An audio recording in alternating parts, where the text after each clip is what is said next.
ఉన్నాడేమో ఆయన విఐపి రూమ్లో ఉన్నాడేమో చూడు.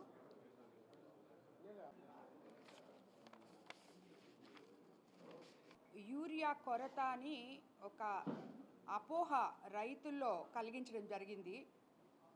అది నిజంగా కరెక్ట్ కాదు. ఎందుకంటే మనకి ఈ నెల 8వ తేదీ ప్రభుత్వం ఏపీఏఐఎంఎస్ యాప్ ద్వారా యూరియా పంపిణీ ప్రారంభించడం జరిగింది. ఆ యాప్ ద్వారా యూనివర్సల్ విధానంలో అందరికీ ఎకరాకి 1.5 కట్టలు ఇస్తాము అని చెప్పారు. కానీ మన జిల్లా నుంచి మొట్టమొదటిగా కలెక్టర్ గారు అయితేనేమి, నేనైతేనేమి, ఎందుకంటే మనది డెల్టా ఏరియా, ముఖ్యంగా మనకి అందరికన్నా కూడా ఎక్కువ పొలం ఉంటుంది కాబట్టి వరి నారేతలు మొదలుపెట్టారు కాబట్టి నేను అలాగే మినిస్టర్స్ అందరూ కూడా ఇది అగ్రికల్చర్ మినిస్టర్ గారి దృష్టికి, అలాగే ముఖ్యమంత్రి గారి దృష్టికి, అలాగే సెక్రటరీ గారి దృష్టికి తీసుకెళ్ళడం జరిగింది. వాళ్ళు ఫస్ట్ దాన్ని 2.5 చేశారు. దాని తర్వాత మళ్ళీ మాట్లాడినప్పుడు ఎకరాకి అక్షరాల 3 బస్తాలు యూరియా ఇవ్వడానికి గవర్నమెంటు యాక్సెప్ట్ చేసింది మన జిల్లాలో. కాబట్టి మనకి ఎక్కడ బస్తాల్లో తేడా లేదు. మొన్న కార్డు మీద ఎంత ఎకరాకి 3 బస్తాలు ఇచ్చామో ఇప్పుడు కూడా యాప్లో ఎన్రోల్ చేసుకొని 3 బస్తాల లెక్కన మనం ప్రతి రైతుకి ఇస్తున్నాం. కాకపోతే మన జిల్లా మొట్టమొదట దీన్ని యాప్ అనేదాన్ని మన జిల్లా నుంచే మొదలుపెట్టారు. దానివల్ల కొంచెం సాంకేతిక లోపాలు, కొంచెం ఇబ్బందులు, దాన్ని సెట్ చేయడానికి కొంచెం టైం పట్టిందే కానీ యూరియా కొరత అయితే లేదు, యూరియా ఎవరికి ఇవ్వకుండా అయితే కూడా లేరు. అంటే ఇది ఇప్పుడు ఎవరైతే భూమి యజమానులకు, చెరువు భూములకు వెబ్లాండ్ రిజిస్టర్ కాని వారికి కూడా ఈ యాప్లో సమస్యలు లేవు. ఎందుకంటే మీరు అక్కడికి వెళ్తే అధికారులు, అగ్రికల్చర్ల అధికారులు అక్కడ ఉన్నారు. వాళ్ళకి అవగాహన కల్పించి ప్రతి ఒక్కరిని యాప్లో ఎన్రోల్ చేసుకునే విధంగా మనం ముందుకు తీసుకెళ్తున్నాం. కాబట్టి ఎవరు కూడా రైతులు ఈ యూరియా లేదు అనేది పెట్టుకోవద్దని చెప్పి మీకు అందరికీ తెలియజేసుకుంటున్నాను. అలాగే మనకిప్పుడు ముందస్తు ఖరీఫ్లో కోవూరు నియోజకవర్గంలో మొత్తం 55,000 ఎకరాల్లో వరి సాగు చేస్తున్నాం. ఇప్పటికే 42,000 ఎకరాలు నాట్లు పూర్తయ్యాయి. మరో 7 రోజుల నుంచి 10 రోజుల లోపల 13,000 ఎకరాలు కూడా మనం పూర్తి చేసుకుంటాం. ఇప్పటికే 4,500 మెట్రిక్ టన్నుల యూరియా పంపిణీ చేయడం జరిగింది. ఈ రోజు నుంచి 1000 మెట్రిక్ టన్నుల రైతులకి అందుబాటులో ఉన్నాయి. కోవూరు, ఇనమడుగు గ్రామాల్లో ఆల్రెడీ సుమారు అక్కడే ఉన్నాడేమో ఆయన విఐపి రూమ్లో ఉన్నాడేమో చూడు.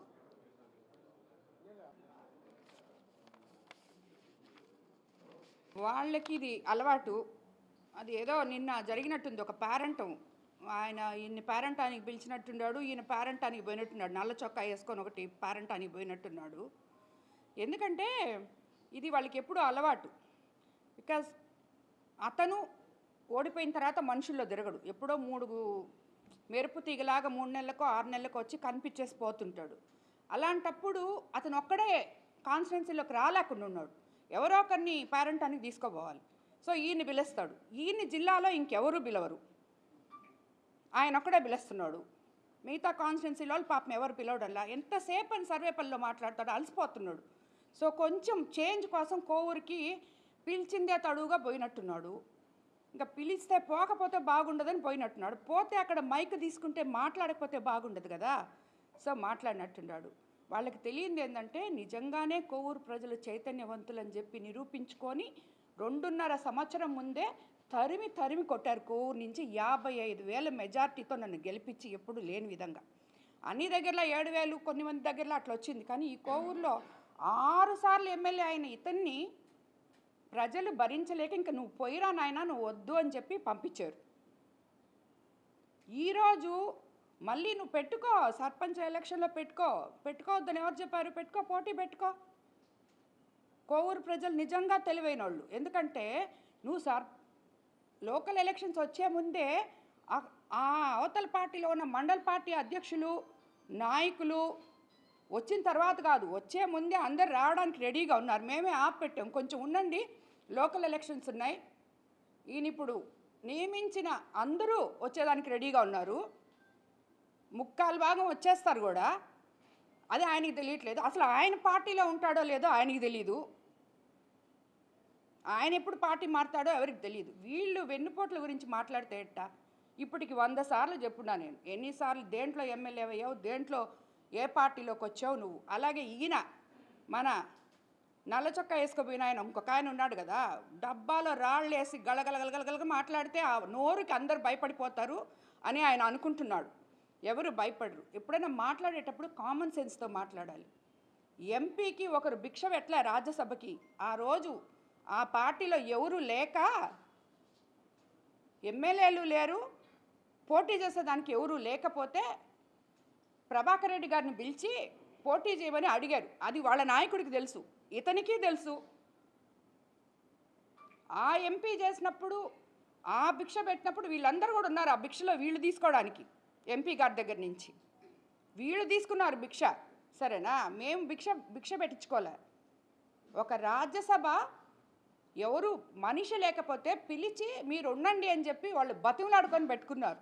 ఆ రాజ్యసభ గెలుపుతోనే మీ గెలుపులన్నీ స్టార్ట్ అయ్యానని చెప్పి మర్చిపోవద్దు. ఇదంతా ఇతనికి తెలుసు. కానీ ఏదో పాపం మైక్ ఇచ్చేశాడు. ఎప్పుడు మినిస్టర్గా ఉన్నప్పుడు ఒక్కరోజు కూడా కోవూరు మొహం చూసుండడు, ఇతన్ని రానిచ్చుండడు. సో ఈరోజు పిలుస్తున్నాడు, పోదాం, మనల్ని ఇంకెవరు పిలవట్లేదు, పోయి ఏదో ఒకటి మాట్లాడదాం, నోరు ఉంది కదా మనకి. ఆ నోటితో నాకు కాకపోతే నోరుంది, నాకు కాకపోతే నేను ఇప్పుడు అందరినీ తిట్టేస్తే ఏం మాట్లాడుతున్నాడు ఇతను? అసలు డిఎస్సి గురించి ఇతనికి తెలుసా? ఇతను ఇచ్చాడా?